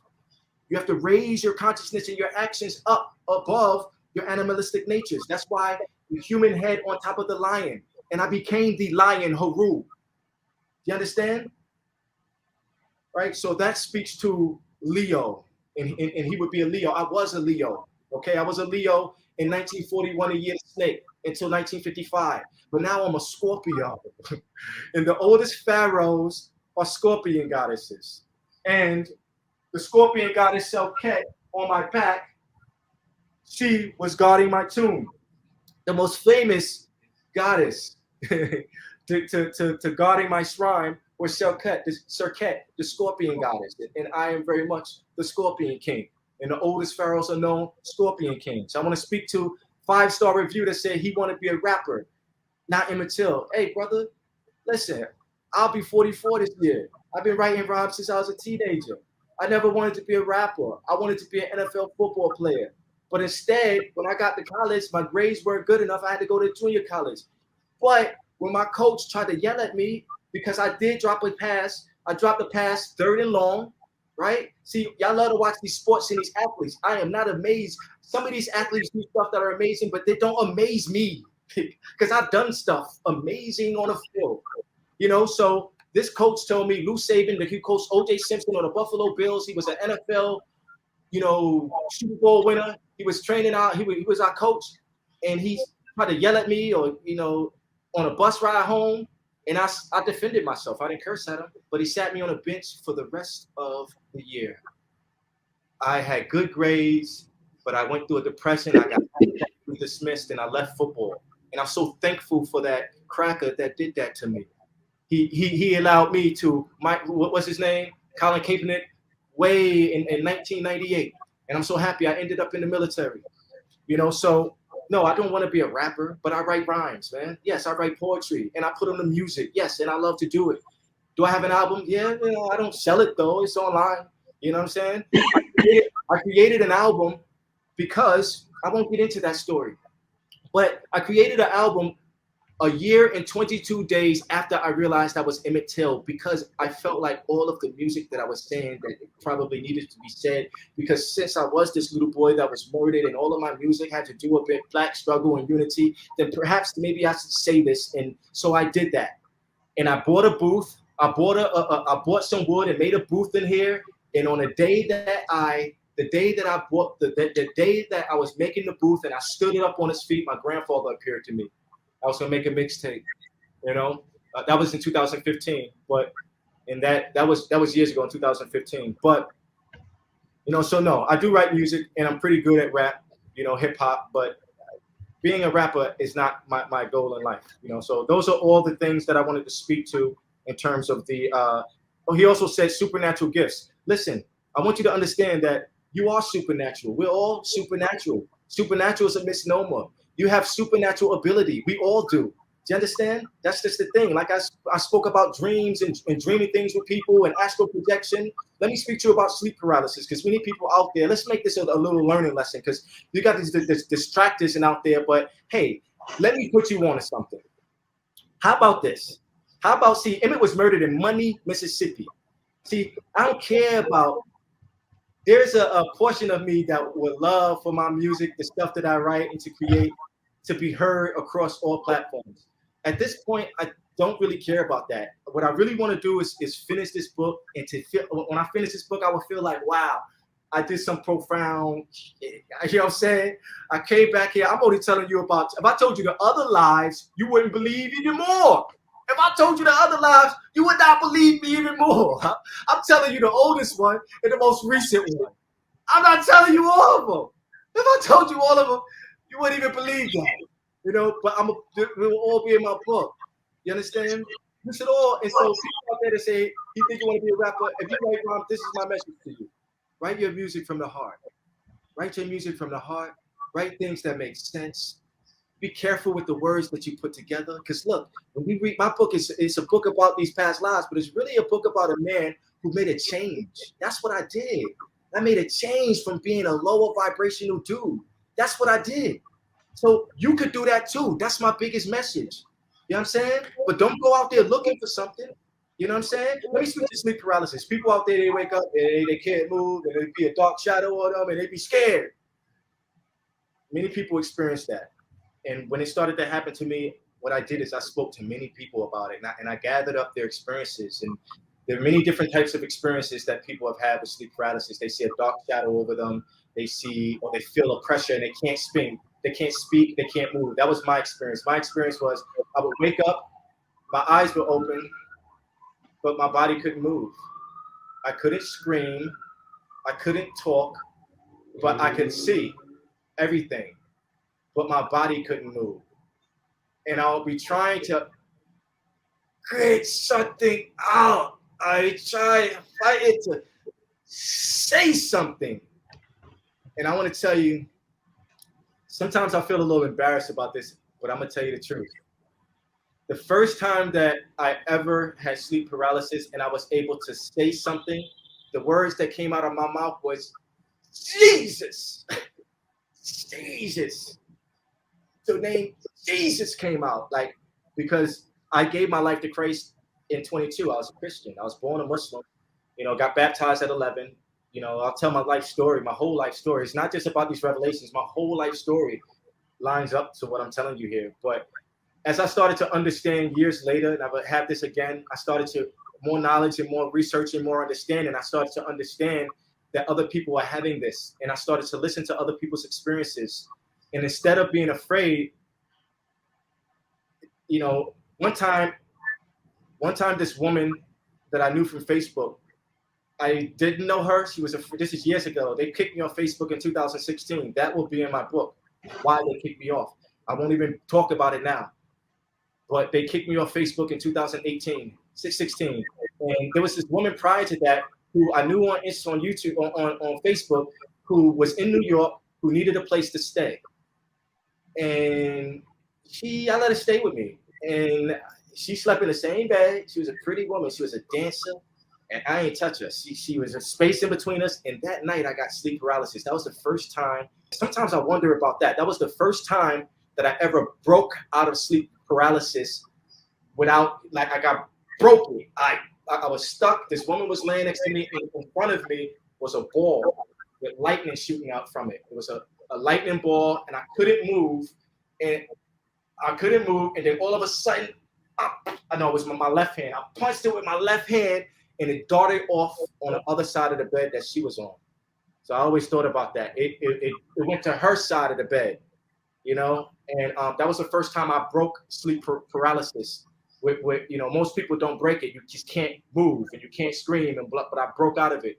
And then years later from that, another experience is where I started to study. I was studying meditation and things. So one day I lay down and I say, I want this to happen. So remember, we're talking about supernatural abilities and gifts, and this is without a mushroom. This is without marijuana. This is without alcohol. This is with just regular thought, Jehudi, the power of thought, right? This is the genie. This is the lap, the power of your mind. I said, I want to lay down and I want to have the vibration. So I lay down one day and my body starts to vibrate. And I'm vibrating. And anyone who's had sleep paralysis, you know that there's ringing in your ear, your body's vibrating, and you can't move really. And so the ringing goes away, and then I can't see myself. But then I wake back up and I say, wow. I say, yeah, I kind of just did that. And then I said, what are the chances that I could make it happen again? And so this is all in the same sitting. So I lay back down again and I lay back, close my eyes. Now remember, I'm desiring to do it again because I just did it. And then my body starts to vibrate again. I'm vibrating, and I don't do anything. I don't move a muscle and the vibrations go away. And I wake up and say, Dad, it happened again. I did that. I definitely did that. I said, what are the chances I can do it again? I lay back down. And when I lay back down, my body started to vibrate again. But this time, what I did is I told myself, roll out of your body, because I had listened to and read about people saying that when you're in this state, that you can tell yourself to roll out of your body. And when I rolled out of my body, I floated like I'm on the floor. I rolled out of my body, looking at myself, and I floated to the window, shot up into the sky, came back, and popped back into my body. And that was an introduction to astral projection, which we all have abilities to do things like that. We have abilities. I can tell you, there was a woman who read my mind one time. We have more abilities than you think. So to the guy, Haru El Ra. So if you ask me, there's good magic and bad magic. There's people who have abilities to do things out here who are going to use them for low vibrational things, and people who are going to use them for positive things. So with that, yeah. Okay. Yeah, my brother, we have to kind of bring this to a close. Okay. I really hate to, and I'll summarize by saying this. What I opened with in telling you my own experience, I've had out-of-body experience. I went with Reverend Sharpton to when the Hutus and Tutsis were at war, and I followed the death truck. There were over 1 million killed in the Hutu-Tutsi war. It was black against black. It was the most horrible thing I've seen. The death truck went around every morning picking up the dead bodies, and then they would take them to a mass grave and dump them in this grave and put lime over them, to kind of submerge the stench. I'm just, I've seen so much with my own eyes, and I've dedicated my life to documenting our history and being on the front line with some of our greatest leaders to do that documentation. So I just want to say that, yes, our ancestors are returning. Life is such a mysterious and strange journey, but we all have a journey, and I know we all have a story to tell. And we are fantastic beings. Just fantastic, the kind of things that we can do.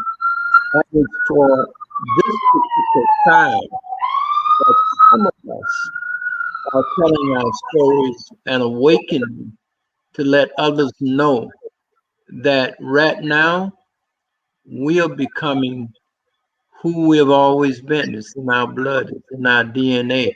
We have so many lives in our DNA. The Creator has not made new blood. This is the same blood that your great, great, great ancestors, all the way back to your ancient Kemetic ancestors and your ancestors before our Kemetic experience. All those experiences are in us. And it's such a time as this that the time, the period, the season of our reawakening is here. You haven't seen anything yet. I mean, there are things that are going to come out of our children in terms of their abilities and their ability to see and our ability to communicate with one another, uh, mental telepathy. All of this is coming back. It's in us. And so I know a lot of people said, well, Minister Brown, you know, you brought us the great historians and so forth, but you're on a spaceship now. They, you're traveling with the space cadets. And I said, yes, I'm one of them. I'm a space cadet myself, and I've traveled and I've seen. So I just want to thank you for tuning in with us and staying with us and listening. So thank you, everybody. Look, subscribe. I meant to tell you, you got to subscribe to Tap Video and hit the bell so we can keep you informed on what we're doing and who we're bringing forward. We are bringing forward a whole lot of different people with insights and trying to keep you up on and appraised and walking with the transition that we are making as a people. Peace, brothers and sisters, and thank you.